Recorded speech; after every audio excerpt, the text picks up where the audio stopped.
Hello, I'm going to read chapter 2 of Siddhartha, the illustrated edition, Among the Samanas.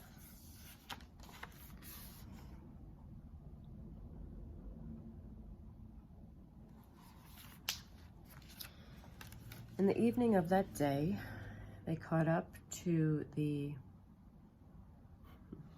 ascetics, the gaunt Samanas, and offered them companionship and obedience. They were accepted.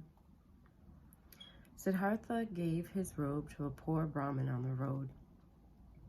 He now wore only a loincloth and an unsewn earth-colored cloak. He ate only once a day and never food that had been cooked. He fasted for 15 days. He fasted for 28 days. The flesh vanished from his thighs and cheeks. Hot dreams flickered from his enlarged eyes. On his withered fingers grew long nails, and on his chin a dry, coarse beard. His gaze became icy when he encountered women. His mouth twitched with contempt when he passed through a town with elegantly dressed people. He saw traders trading, princes go to hunt, mourners weeping for their dead, whores offering themselves, doctors tending to the sick, priests setting the day for sowing, lovers making love, mothers nursing their children. And all this was not worthy of his gaze. It all lied, it all stank of lies. It all feigned meaning and joy and beauty, and was all unacknowledged decay. The world tasted bitter. Life was agony.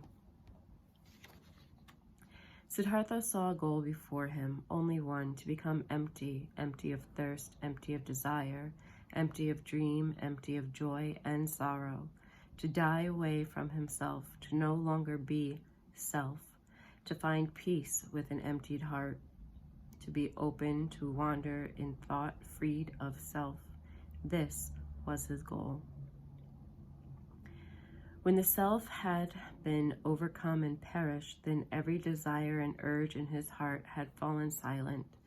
Then the ultimate had to awake, the innermost of his being, that which is no longer self, the great secret. Siddhartha stood silently beneath the burning sun, glowing with pain, glowing with thirst, and stood until he felt pain and thirst no longer. He stood silently during the rains, the water dripping from his hair over freezing shoulders, over freezing hips and legs, and the penitent stood until shoulders and legs no longer froze, until they fell silent, until they were still. He crouched silently in the thorn bushes, blood seeped from his burning skin, pus from his boils, and Siddhartha remained rigid, remained motionless, until no more blood flowed, until nothing pricked, until nothing burned. Siddhartha sat upright and learned to breathe sparingly, learning to do with little breath, learned to suppress his breathing. Beginning with his breath, he learned to calm his heartbeat, learned to increase the beats of his heart until they were few and almost none. Learned to decrease the beats of his heart. Taught by the eldest of the Samanas, Siddhartha practiced elimination of self, practiced meditation, according to the Samana rules. A heron flew over the bamboo forest, and Siddhartha let the heron into its soul, flew over forest and mountains. Was the heron ate fish, suffered heron hunger, spoke heron squawks, and died a heron death. A death jackal lay on the sandy bank, and Siddhartha's soul slipped inside the carcass. It was the dead jackal lay on the shore, become bloated, stank, decayed, became dismembered by hyenas, was skinned by vultures, became skeleton, became dust, blew into the fields, and Siddhartha's soul returned, had died, had decayed, had dispersed, had tasted the blurred frenzy of the cycle, waited with new thirst like a hunter for a gap where one could escape the cycle, where the end of the causes, an eternity free from suffering, would begin. He killed his senses, he killed his memory. He slipped from self into 1,000 foreign shapes, was animal, was carrion, was stone, was wood, was water, and each time found himself waking again. The sun shining or the moon was himself again, swung in the cycle, felt thirst, overcame the thirst, felt new thirst. Siddhartha learned many things among the Samanas. He learned to walk many paths that led away from self.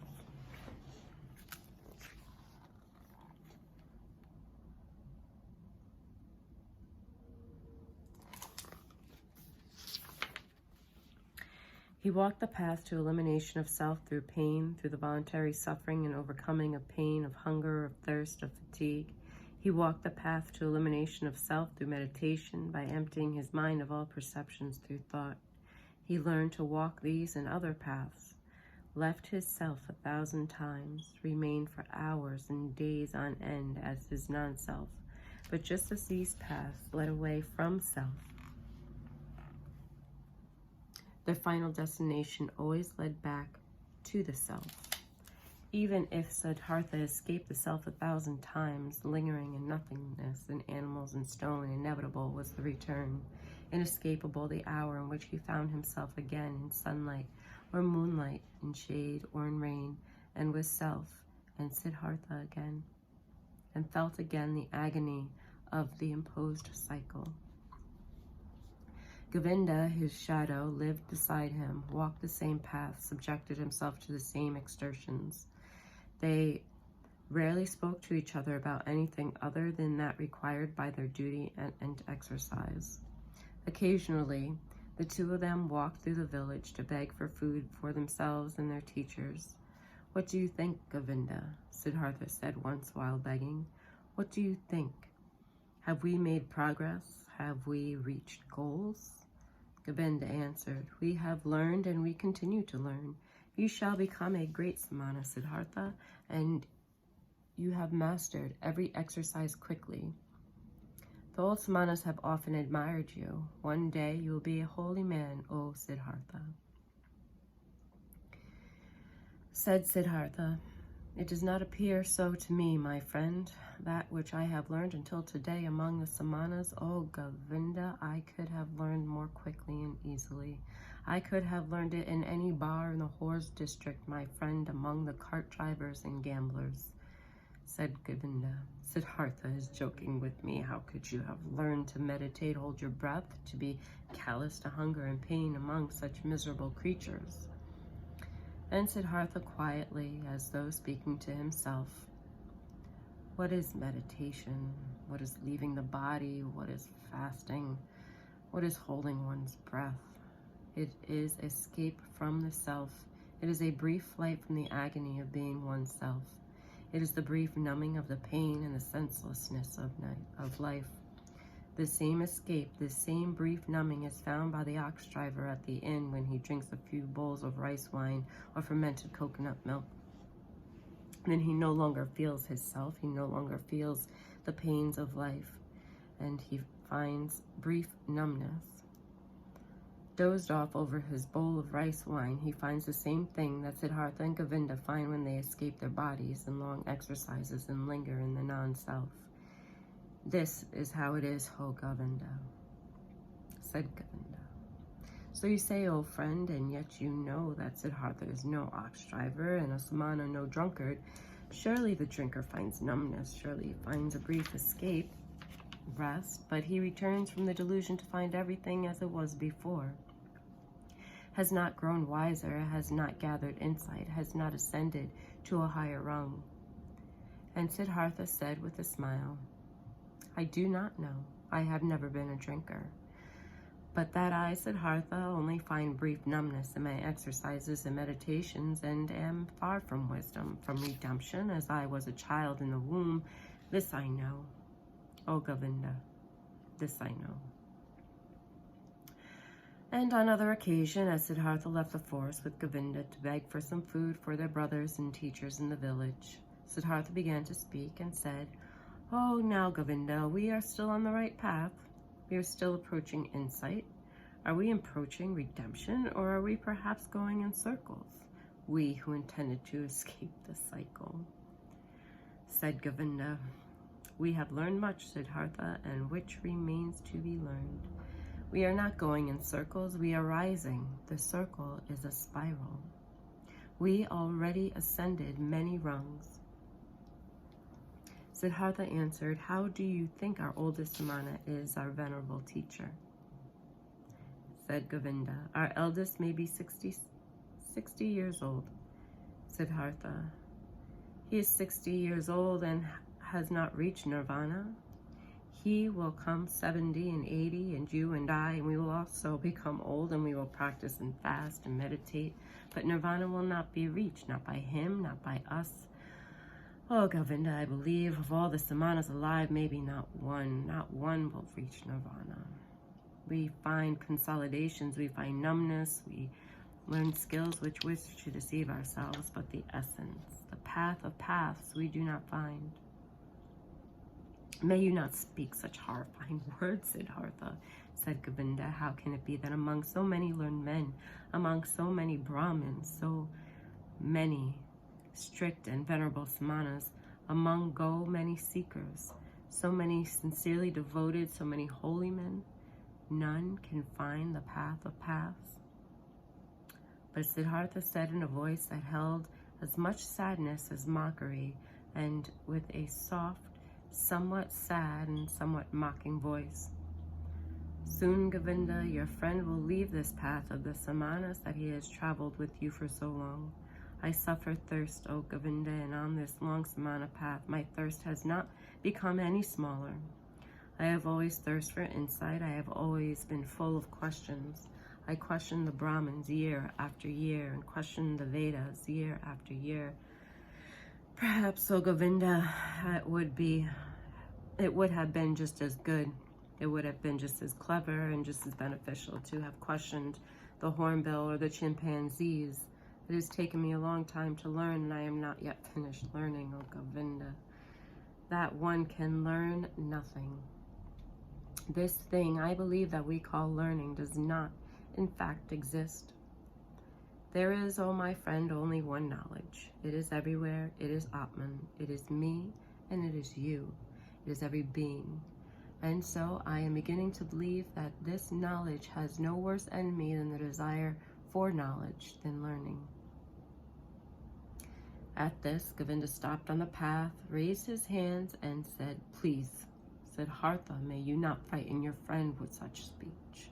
Truly, your words awaken fear in my heart, and just consider what would become of the holiness of prayer, and what would become of the venerability of the Brahmin class, of the holiness of the Samanas, if it were as you say, if there were no learning." "What? Oh, Siddhartha, what would become of all this, all that is holy on earth, that is valuable, that is venerable?" And Govinda murmured a verse to himself, a verse from Upanishad. "He of meditative, clarified mind, who immerses himself in Atman, inexpressible through words, is his heart's bliss." But Siddhartha was silent. He thought the words of Govinda had said to him, and thought the words through to their end. Yes, he thought, standing with his head bowed, what would remain of all that seemed holy to us? What remains? What proves itself to be true? He shook his head. Once, when the two youths had been among the Samanas and shared the exercises for about 3 years, news reached them through several roundabout routes, a rumor, a legend, that one had arrived named Gautama, the Sublime One, the Buddha, who had overcome within himself the suffering of the world and brought the wheel of rebirth to a standstill. He was traveling through the country teaching, surrounded by disciples, without possessions, without a home, without a wife, in the yellow cloak of the ascetic, but with a cheerful brow, a blessed one, and Brahmins and princes bowed before him and became his pupils. This legend, this rumor, this myth resounded, drifted fragrantly through the air, here and there, and in the cities the Brahmins spoke of it. In the forest the Samanas spoke of it again and again, and the name Gautama, the Buddha, reached the youth's ears in good will and bad, in praise and condemnation. As if a land ravaged by a plague, in which news emerges here and there, as a man, a wise man, a master, whose word and breath would suffice to heal all those afflicted in pestilence, and if his news were then to traverse the country and everyone were to speak of it, many to believe, many to doubt, many to set forth at once to find a wise man, the helper, in such a way that the country traversed by this legend, this fragrant legend, the Buddha, the wise man from the Skaya clan. Yes. He possessed ultimate insight, said the believers. He remembered the previous lives. He had reached nirvana and never again returned to the cycle. He would never again be submerged in the turbid stream of shapes. Many wonderful and incredible things were told of him. He had performed miracles, had conquered the devil, had spoken with the gods, had enemies and disbelievers that said that this Gautama was a vain seducer, that while away his days in luxury, scorned the sacrifices, was unlearned, and knew neither exercise nor self-castigation. Sweet was the sound of these legends of Buddha. Magic was the fragrance of their reports. The world was ailing after all. Life was difficult to bear, and behold, here a fountain seemed to spring. Here a messenger's call seemed to sound, consoling, mild, full of noble promises. Everywhere the rumor of Buddha resounded. Everywhere in the lands of India, the youth listened keenly, felt longing, felt hope, and among the Brahmin sons in the cities and villages, every pilgrim and stranger was welcome who brought news of him, the Sublime One, the Sakyamuni. The legend had also made its way to the Samanas in the forest, also to Siddhartha, also to Govinda, gradually in drops, each drop heavy with hope, each drop heavy with doubt. They spoke little of it, as the eldest of the Samana was no friend of this legend. He had heard that this alleged Buddha had once been ascetic, had lived in the forest, but had turned back to the life of luxury and worldly pleasures. He thought little of this Gautama. "Oh, Siddhartha," Govinda once said to his friend, "today I was in the village and the Brahmin invited me to enter his house, and in his house was the Brahmin's son from Magdaha, who had seen the Buddha with his own eyes and had heard him teach. Truly my chest ached with every breath, and I thought to myself, may we both, Siddhartha and I, also live to hear the teachings from the lips of the Perfect One. Speak, friend, what should we not also go there and hear the teachings from the lips of the Buddha?"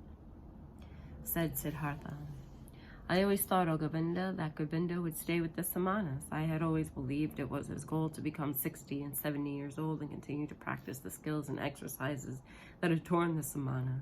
But it appears now that I know Govinda too little. I know little of his heart. So now, dearest friend, I wish to take a new path and go to the place where the Buddha is proclaiming his teachings."